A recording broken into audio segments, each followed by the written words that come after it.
Assalamualaikum warahmatullahi wabarakatuh. Salam sejahtera. Yang berhormat Timbalan Yang di-Pertua, terlebih dahulu saya juga ingin mengucapkan ribuan terima kasih dan bersyukur atas peluang yang diberikan untuk turut membahaskan bajet 2024 yang telah dibentangkan pada 13 Oktober yang lepas. Tahniah dan syabas kepada rakyat Malaysia yang telah berhimpun di Axiata Arena baru-baru ini semalam. Puluhan ribu dengan penuh bersemangat tanpa rasa ragu-ragu untuk menyatakan bantahan kita terhadap tindakan kejam Zionis ke atas rakyat Palestin. Timbalan, Datuk Timbalan yang di-Pertua, belanjawan 2024 ini adalah belanjawan madani yang kedua untuk menyokong rancangan Malaysia ke-12. Ekonomi madani yang bertujuan untuk menaikkan siling ekonomi negara melalui penstrukturan ekonomi negara dan menaikkan lantai ekonomi rakyat dengan menambah baik taraf hidup mereka. Belanjawan 2024 juga ialah belanjawan tahunan yang pertama selepas pelancaran National Energy Transition Roadmap dan juga New Industrial Master Plan 2030. Kalau kita lihat daripada beberapa rumusan ataupun tumpuan kepada belanjawan madani ini, dengan hasrat untuk mencapai pertumbuhan KDNK diharapkan berkembang sehingga 4 hingga 5% dalam tahun 2024. Belanjawan madani juga berharap untuk meningkatkan pendapatan per kapita yang diunjurkan kepada 5.4% kepada 56,920 juta. Takrif negara berpendapatan tinggi Datuk Timbalan yang di-Pertua ialah 59,271. Ini berarti bahawa kita masih lagi berkekurangan sedikit sebanyak RM2,351 untuk mendapat takrifan sebagai negara berpendapatan tinggi.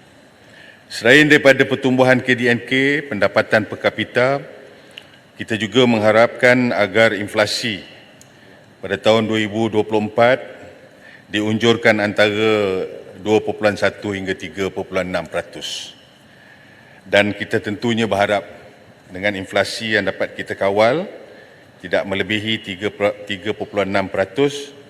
pengangguran kita unjurkan berkurangan sebanyak 3.4%.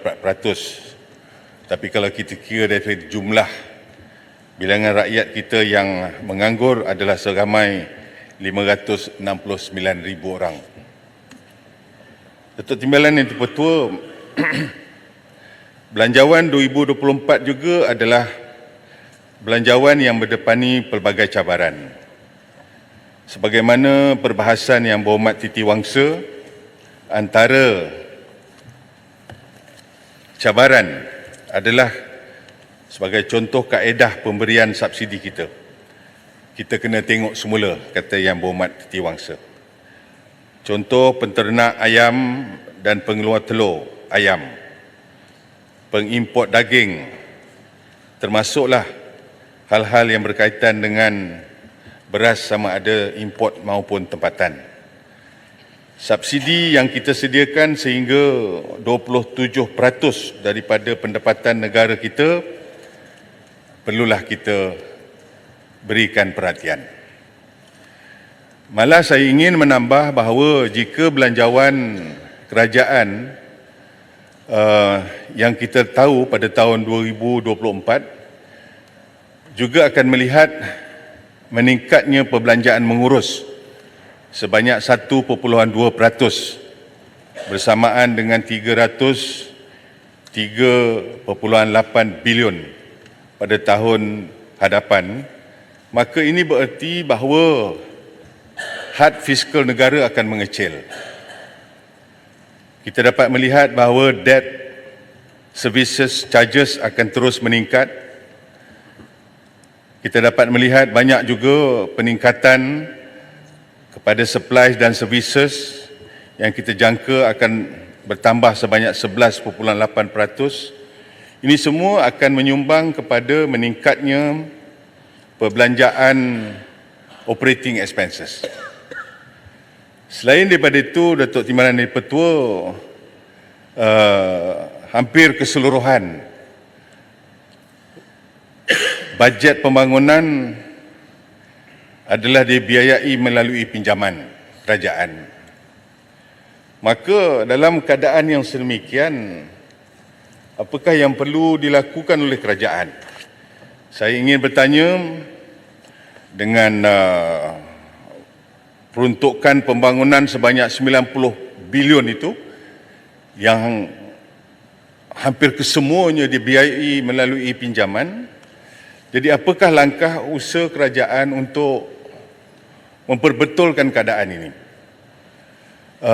Adakah kerajaan akan mengembangkan kek ekonomi negara supaya GDP, pertumbuhan KDNK kita untuk tahun-tahun yang seterusnya itu tidak kurang daripada 5% dan lebih konsisten lagi? Selain daripada itu, adakah kerajaan akan menambah sumber pendapatan negara dengan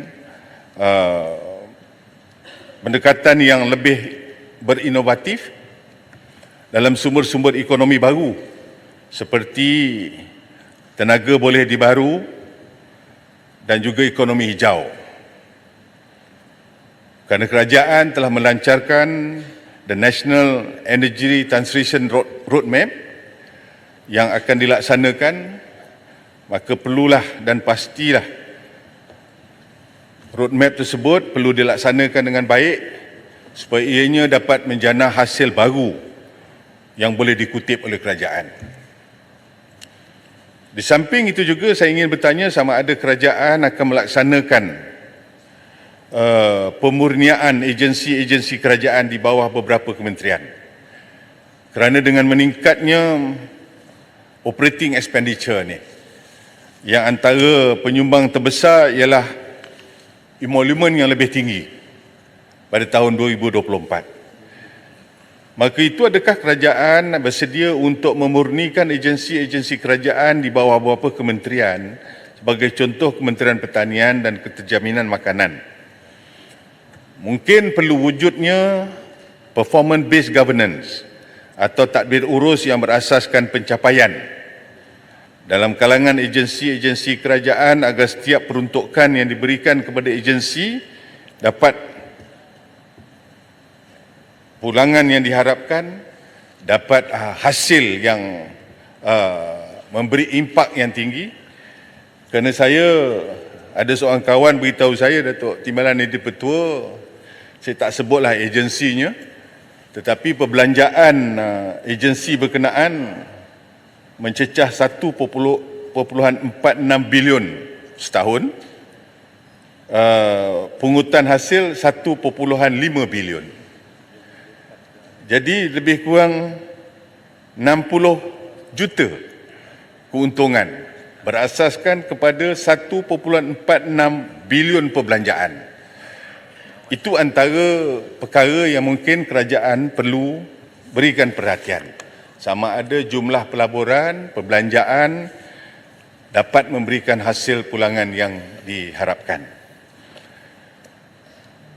Datuk Timbalan Yang Dipertua, saya ingin memulakan untuk menyatakan bahawa dengan bajet yang paling besar dalam sejarah, maka peruntukan yang besar pada pandangan Simpang Renggam perlu diberikan kepada pelaksanaan the National Energy Transition Roadmap.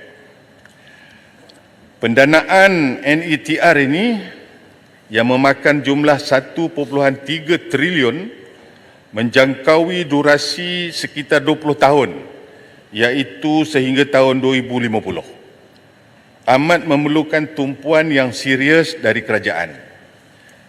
Peruntukan yang besar juga perlu diberikan untuk menjayakan roadmap tersebut kerana belanjawan 2024 telah memperuntukkan 2 bilion melalui dana mudah cara peralihan tenaga negara.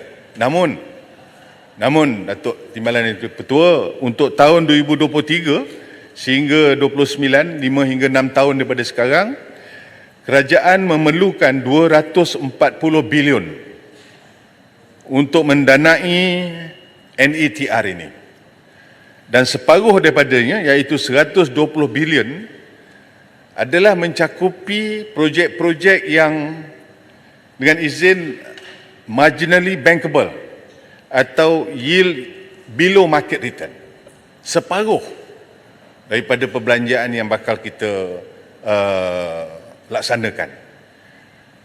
Jadi persoalannya, adakah peruntukan 2 bilion tersebut mencukupi untuk menjadi catalyst dan mewujudkan excitement kepada dana swasta bagi membiayai NETR ini? Mungkin kerajaan boleh menjelaskan program dan juga inisiatif yang spesifik yang dapat dilaksanakan yang menggunakan dana awalan tersebut secara terperinci.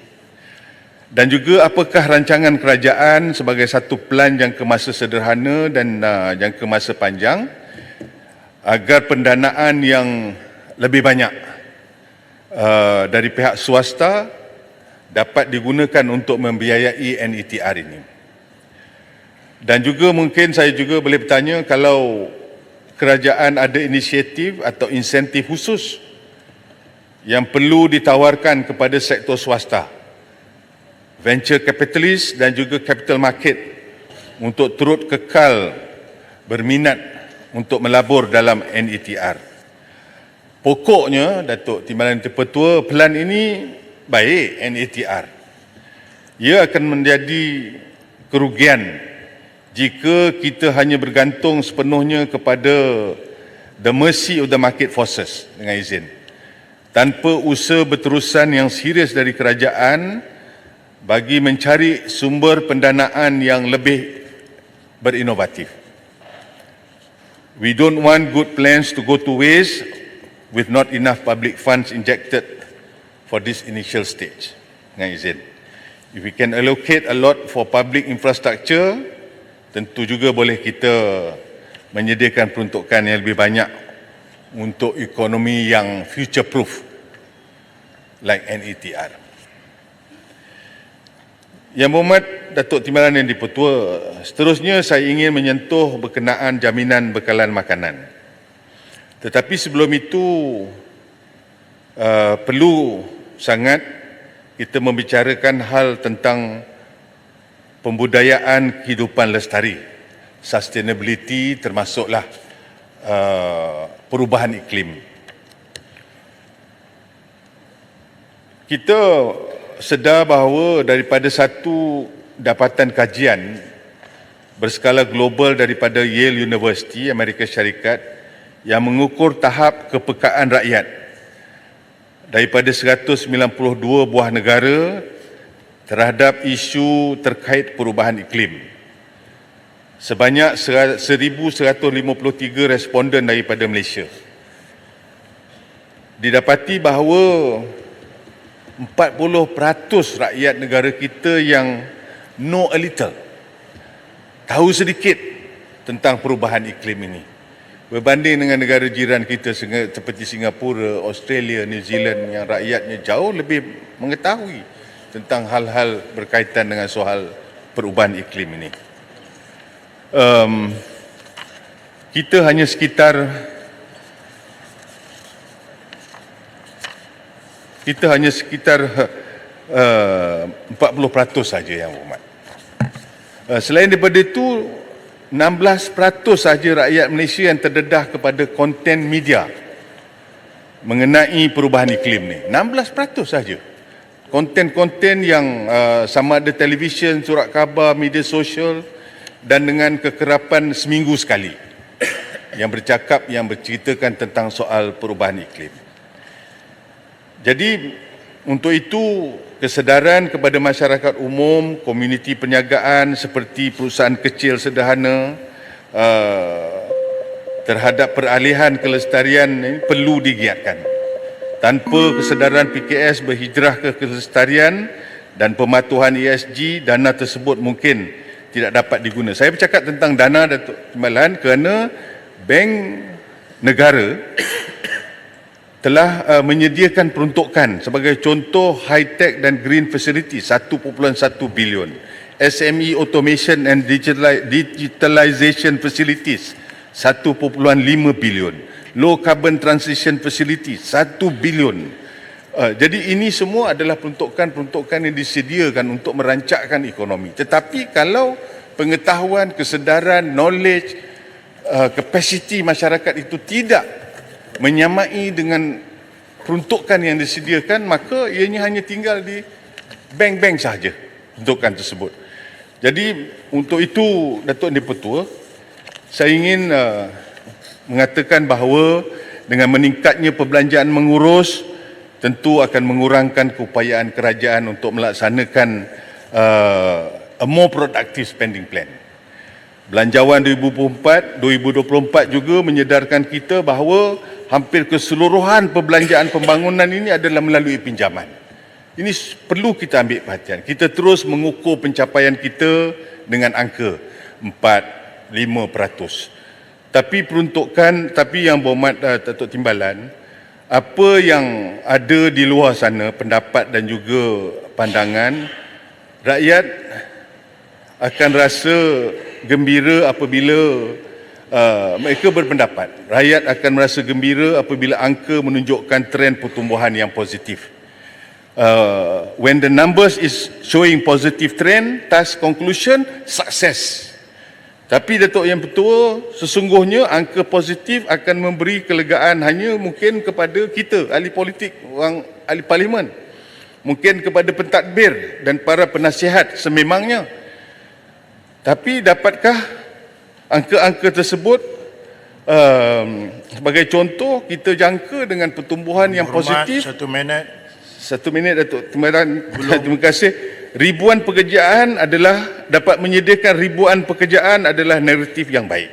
Bagus. Mampu menarik FDI, DDI adalah naratif yang hebat. Dapat menaikkan pendapatan dan kekayaan negara adalah naratif yang unggul. Realitinya, Datuk Timbalan, berdasarkan tabiat manusia, ia tidak sangat membawa sebarang makna. Naratif yang kita bina, ia tidak menyentuh tahap kedudukan rakyat biasa yang ada di luar sana. Hanya dalam keadaan yang amat terpencil saja naratif-naratif tersebut diterima rakyat, tapi itu pun buat satu tempoh yang sangat singkat. Kita beri seekor ikan hari ini, esok mereka mahukan 2. Jadi taklah boleh kita merancang nak beri 2 ekor sebagai satu pertumbuhan ataupun peningkatan. Sesungguhnya memenuhi kehendak rakyat bukanlah mudah. Maka janganlah kita mudah berpuas hati bahawa kita telah memenuhi kehendak rakyat, kerana sesungguhnya keperluan rakyat akan terus berkembang dan amat sukar untuk kita penuhi. Semacam kereta api laju, bullet train, no government can stop. Human needs are very difficult to fulfill. Persoalannya bagaimana belanjawan 2024 dapat menjadi belanjawan yang dihargai oleh rakyat biasa. Bagaimana pertumbuhan yang dirancangkan dapat aspirasi rakyat biasa yang inginkan keselesaan supaya mereka terus menghargai erti pertumbuhan ekonomi. Dan akhirnya, Datuk Timbalan, Yang Berhormat Tambun, Perdana Menteri kita ada menyatakan bahawa 9% daripada 90% kekayaan negara ini disapu oleh 1% daripada kalangan rakyat. Lebih kurang gitulah. Saya minta maaf dengan Berhormat Tambun kalau tersilap saya. Tapi begitulah maksudnya. Jadi penggulungnya Yang Berhormat, saya katakan sebuah pantun daripada Allahyarham sastrawan negara kita Osman Awang kepada Yang Amat Berhormat Perdana Menteri, Menteri Keuangan, rumah kecil tiang 1000, rumah besar tiang sebatang. Dari kecil ditimang ibu, sudah besar ditimang gelombang. Jadi Datuk Timbalan Dipertua, itulah perbahasan saya pada petang ini. Sekian. Terima kasih. Assalamualaikum.